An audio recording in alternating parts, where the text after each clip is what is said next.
O projeto Memória UESC é uma iniciativa da Assessoria de Comunicação, ASCOM, com o objetivo de preservar e resgatar aspectos da história da universidade, e integra a programação comemorativa dos 50 anos de fundação do campus. O acervo do projeto Memória será constituído por depoimentos de personalidades que fizeram parte da história institucional, cuja experiência foi relatada por meio de entrevista. Todo o conteúdo deste projeto está disponível como fonte de pesquisa, sendo obrigatório o crédito autoral. Niraldo Alves da Silva, diretor de orçamento na UESC, com entrada em 1992. Entrevista feita no dia 12 de dezembro de 2023.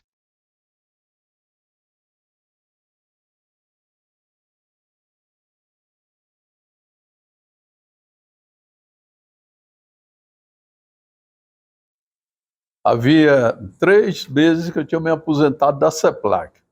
Estava descansando, sentado, que me apareceu o professor Raimundo Bonfim para me fazer um convite para eu dar uma ajuda na elaboração do orçamento da universidade em 1992. A pedido da professora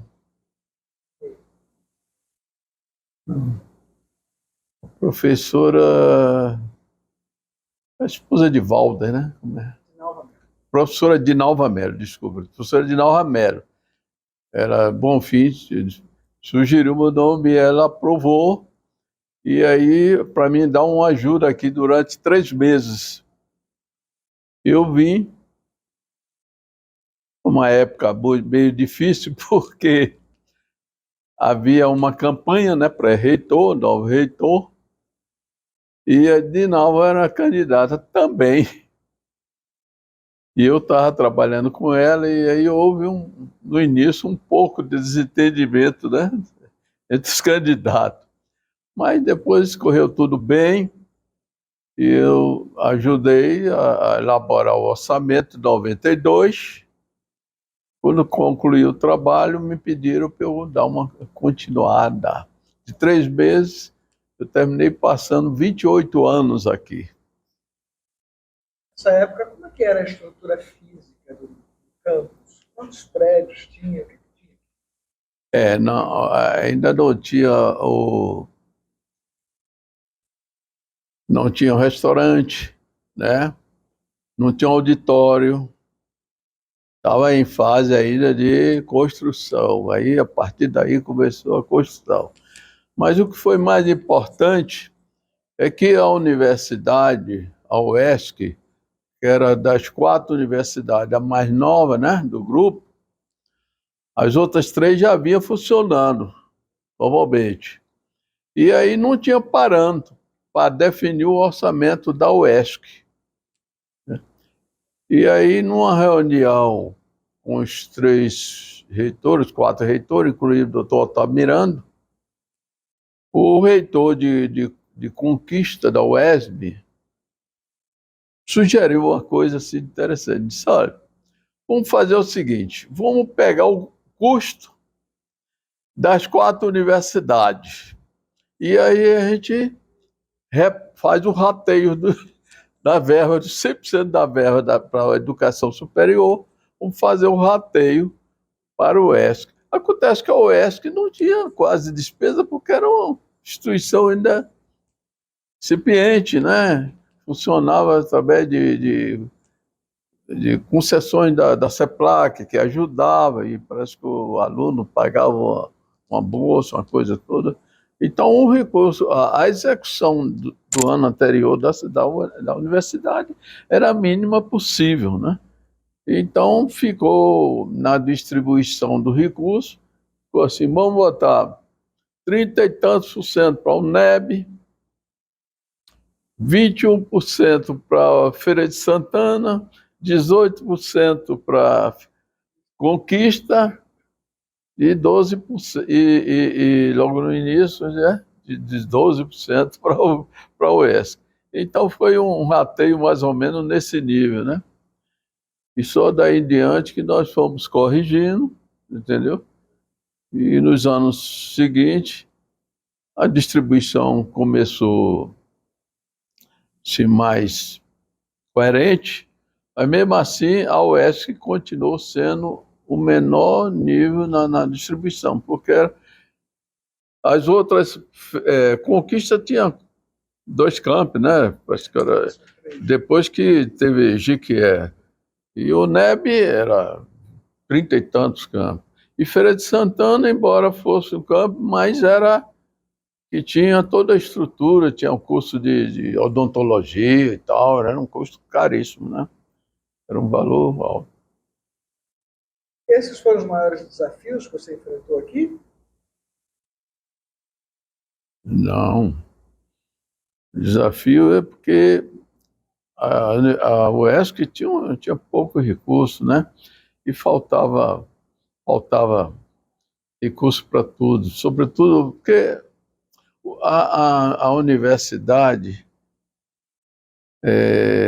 grande quase totalidade do recurso, quase 80% é para pagar a despesa de pessoal, né? Aí, 81, 82%. E sobrava 18% para custeio e capital, né? O custeio envolve energia, água, vigilância, limpeza, material de consumo, material de limpeza, material para transporte, tudo é custeio. Capital era um valor menor, que era a compra de equipamentos, né?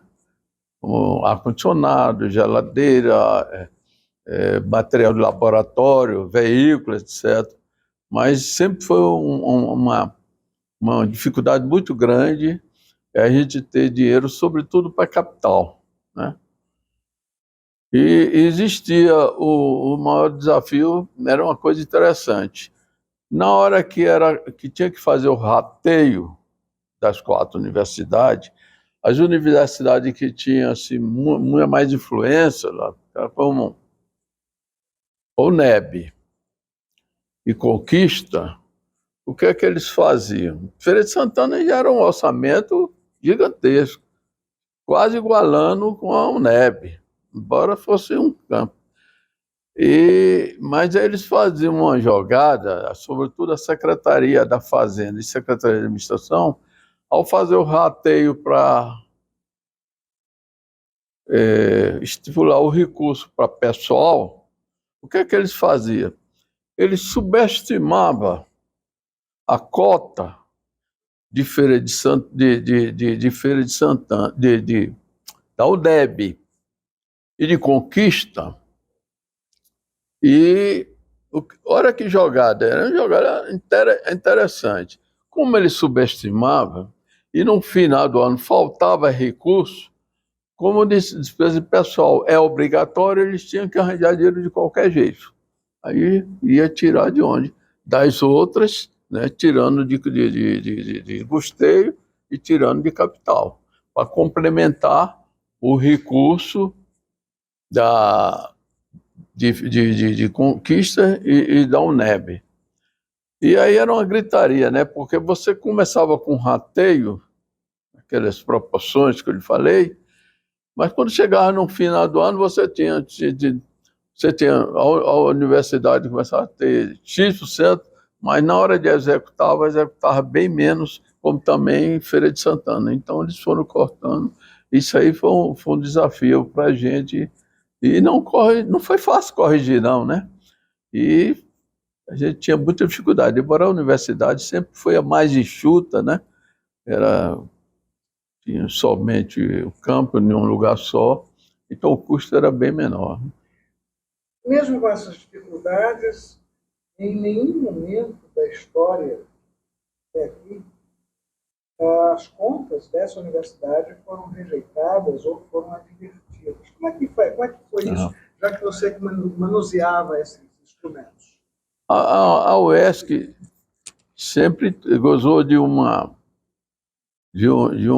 prestígio muito grande, porque a UESC, das 4 universidades, era a única que não tinha débito atrasado. Despesa do exercício, chamada despesa do exercício anteriores, E aí o que acontecia? Às vezes a secretaria tinha que reunir no final do ano para complementar os orçamentos das outras universidades, porque tinha despesa a pagar e não tinha mais orçamento. Então, aquelas universidades como o caso da UESC, que tinha um controle mais rígido, sempre foi muito eficiente nessa fase, ela era prejudicada porque, enquanto as outras tinham despesa a pagar e não podia ficar sem pagar, e aí a gente sofreu um pouco com isso. Mas a gente sempre foi levando como uma universidade mais enxuta, mais prudente na execução das despesas públicas.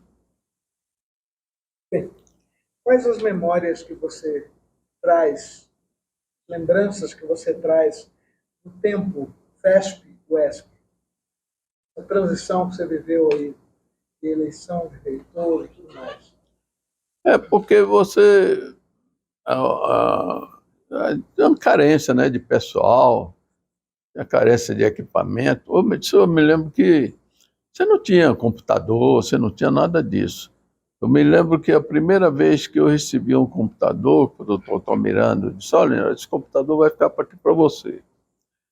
Mas aí a secretária da minha chefe não tinha, aí convenceu a chefe para levar o computador. Numa boa, a secretária merece e tal. Depois o doutor Altamirano conseguiu outro computador para mim, e eu trabalhava em conjunto com o Bonfim, e aí a gente tinha que dividir. Mas as coisas da universidade foi muito, muito tranquila, né, para a gente ir levando. Não teve, assim, muita dificuldade, não, porque era muito prazeroso trabalhar aqui. Você tinha o doutor Altamirano que dava apoio, você depois, professora Renê, Ave Maria, era uma força que ela dava e a gente se sentia bem, né, com isso, né? Lá na gestão de Joaquim conseguiu, através do secretário de Educação, que era...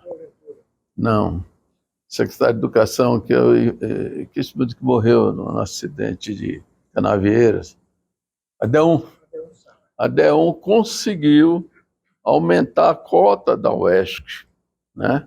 Ela elevou os 2 pontos. E aí a coisa foi melhorando. Quando foi agora no final, eles começaram a querer tirar uma parte, porque, como eu disse a você, eles subestimavam a verba de pessoal das outras e no final do ano tinha que pagar pessoal e tinha que tirar o orçamento das outras. Quando chegava no final, que você ia consolidar o orçamento da execução, a nossa parcela estava menor. A de feira caía, mas a de feira era 21%, caía 2%, a nossa já era 12%, né? Então a gente era mais prejudicado. Mas como era uma universidade mais enxuta, não tinha esse sofrimento muito grande em termos de despesas. Bem, ao longo desse tempo, deve ter tido muitas histórias, muitos momentos que você vivenciou aqui, você testemunhou. Pode citar algum desses momentos para a gente?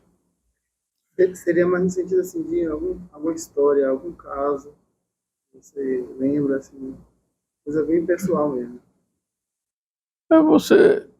Uma coisa que você diz assim, era muito prazeroso trabalhar na universidade, né? Porque eu até lembrava que é o seguinte: quando eu chegava nessa janela, que eu olhava, que via esses estudantes, esses jovens, adentrando para estudar, ali aquilo era um prazer. Agora, de história mesmo, eu não sou muito bom de contar história como meu professor ali, né? Mas eu não lembro, assim, de coisa assim que... Alguma situação engraçada? Que Até a resiste. parte da financeiro mesmo, como era feito o pagamento, assim, ter alguma situação engraçada. Por exemplo, a gente veio no carro uma vez com o professor, como é o nome daquele professor? Rui. E ele contando que tinha um riacho aí, aí na pó da torre, aí tinha que pular para poder passar por cima e tal. Assim, alguma coisa nesse âmbito, né?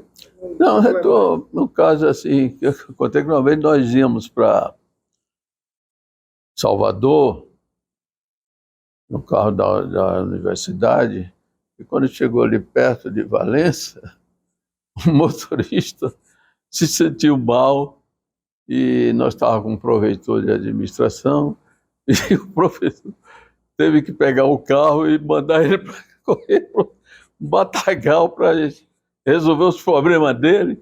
E aí foi uma gozação, essas coisas assim de história de... Era Marcelo Palma, o reitor, pró-reitor de administração, mas basicamente eram essas coisas que aconteciam. Agora, nós teve uma coisa muito interessante, que foi na criação do curso de medicina.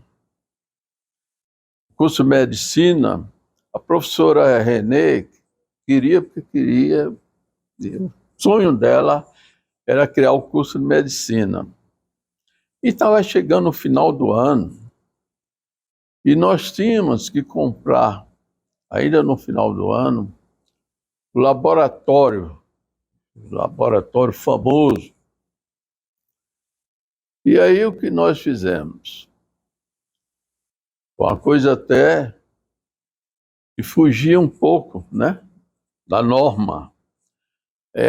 A gente tinha que empenhar essa compra de laboratório, que era um valor significativo. Mas aí, para você registrar como despesas empenhadas, você tinha que adquirir o material, tinha que vir. O que acontece é o seguinte: na hora da entrega do material, a empresa de São Paulo disse que não tinha para entregar. Ora, para você registrar como restos a pagar, você tinha que constar que não pagou, mas o aparelho tinha chegado. E aí, como é que faz? Eu me lembro que eu mais Sodré tivemos que nos virar para fazer um compromisso com a empresa, não pagar, lógico, né? Mas que ela se comprometia a entregar aquele material para a gente constar ela como despesa empenhada, entendeu? Mas, felizmente, logo em janeiro, o pessoal entregou o laboratório e aí nós consolidamos o pagamento um mês depois que o laboratório tinha chegado. Porque em janeiro, né, a despesa fica trancada, ninguém pode pagar nada. Aí foi um acontecimento interessante, porque nós tivemos que usar muito da nossa experiência, né, na administração pública, para não caracterizar que você estava me vendo uma coisa e para registrar como material entregue e material não entregue. Mas também a gente nós não pagamos e só deixar assim que depois que chegou, nós vamos pagar um mês depois. Esse foi um fato muito interessante que consolida esse equipamento maravilhoso, senão não tinha criado o curso de medicina, né? Aí surgiram outros casos, mas foram coisas de pequena monta, né? Não teve maiores problemas, não. Na sua vida, a vida pessoal de Giraldo, o que a UESC representa? O que representou esses 28 anos aqui? Olha, representou muito porque, veja bem, só o prazer, né? Você começa a ter uma visão holística, né? Você começa a ter uma visão de ter uma preocupação de todo. E aí você vê como é importante você trabalhar. Primeiro, numa instituição pública. Segundo, numa instituição pública de ensino superior. Então, foi na época que foi criado as cotas, né? A UESC foi uma das primeiras universidades a prover cota no estado da Bahia. Olha que coisa linda, né? A professora Renê teve um papel brilhante nesse cenário, né? E aí você vê de uma hora para outra pessoas de todos os níveis estudando na universidade, que antigamente só era elite, né? Logo não chegou. E logo depois começa a haver aquela soma, né? De gente de até negros, indígenas, né? Até pessoas de